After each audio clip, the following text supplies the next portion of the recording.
Assalamualaikum warahmatullahi wabarakatuh. Perkenalkan, kami dari kelompok 2 akan membahas tentang konsep perencanaan taktik dakwah strategis yang beranggotakan saya Lutfi Maulana dan Ika Novalaraswati Hendra Hendriana. Baik, materi 1 akan dibacakan oleh Hendra Hendriana. Kepadanya saya persilahkan. Baik, untuk materi yang pertama itu ada pengertian perencanaan dakwah.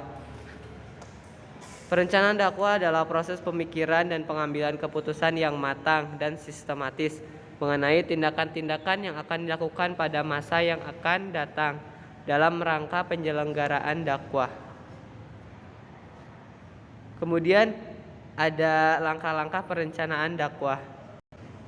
Yang pertama ada klarifikasi masalah.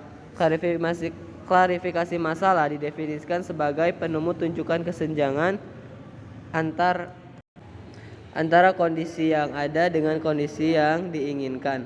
Dalam konteks ini berarti kesenjangan antara kondisi ideal dalam tolak ukur Islam manusia dengan kenyataan yang ada pada objek dakwah yang dihadapi. Kemudian yang kedua ada merumuskan dan memilih model-model yang tepat. Jika identifikasi dan perumusan masalah yang ada pada objek dakwah, baik aspek individu maupun masyarakat telah dilakukan, maka langkah selanjutnya adalah dicarikan model-model apa saja yang dilakukan untuk mengatasi dan memecahkan permasalahan tersebut, untuk kemudian dipilih model yang tepat. Dalam perumusan model-model pemecahan ini perlu dua alur pemikiran, yaitu yang pertama ada menetapkan bidang apa dari objek dakwah yang perlu mendapat pemecahan seperti akidah, ibadah, akhlak, muamalah dan sebagainya. Kemudian yang kedua yaitu menetapkan beberapa model dialog atau lisan, amal, seni dan sebagainya. Dengan hal ini dakwah akan terasa pas karena kondisi dari masalah dan strateginya sesuai dengan pokok permasalahan yang terjadi. Kemudian yang ketiga ada menetapkan strategi pemecahan. Dalam strategi pemecahan ini ada 3 metode. Yang pertama ada penetapan metode. Metode yang dipakai yaitu dakwah bil lisan, kemudian dakwah bil kitabah, dan juga metode yang kedua ada pengolahan isi pesan dakwah. Isi dari pesan materi yang disampaikan dai kepada mad'u. Materi dakwah adalah ajaran Islam yang bersumber dari Al-Quran dan hadis yang meliputi akidah, syariah, dan akhlak dan berbagai macam ilmu yang diperoleh darinya. Kemudian metode yang terakhir ada penetapan pelaksanaan dakwah atau dai, mubalik atau pelaksana yang lain. Dalam hal ini Jalaluddin Rahmat mengemukakan 3 strategi yang dapat digunakan dalam menyelenggarakan kegiatan dakwah. Strategi tersebut yang pertama ada power strategi, yaitu perubahan sosial dengan menggunakan kekuatan dan kekuasaan.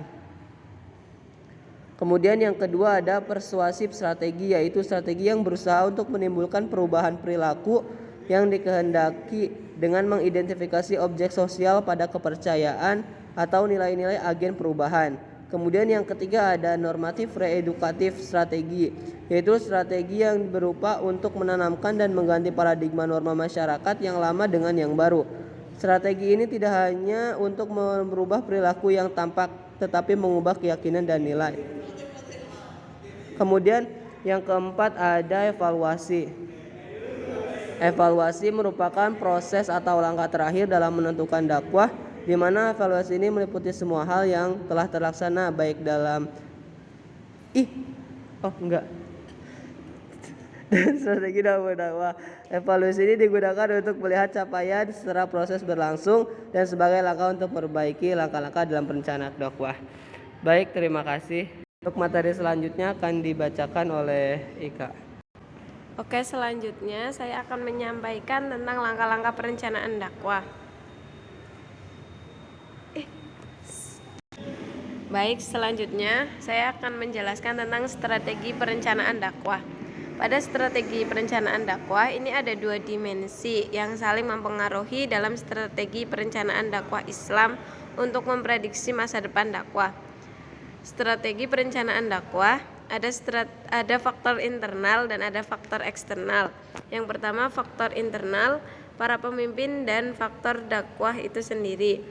Selanjutnya ada faktor eksternal, yaitu faktor di luar tokoh dan penyelenggara dakwah, baik yang bernilai positif atau mendukung keberhasilan dakwah maupun yang bernilai negatif atau faktor penghambat.